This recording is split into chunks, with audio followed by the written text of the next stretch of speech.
done before. So actually, like, now, even until now, when I remember, yun lang alam, hindi pa rin ako makapaniwala. Like, I have to, gawin ako most, I have myself na, totoo yun.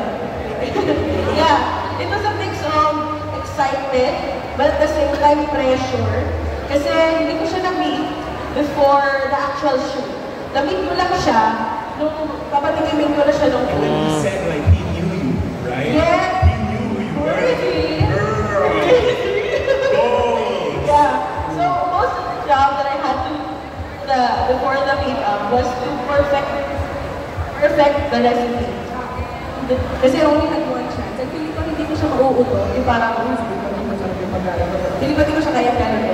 Kaya if you watch the whole vlog where I showed you the uncut version of the Chef Gordon tasting the dish, tapos sabi niya parang, I'm really sorry. Pinabahay niya, sabi niya, I don't like it. Talagang naniwala ako.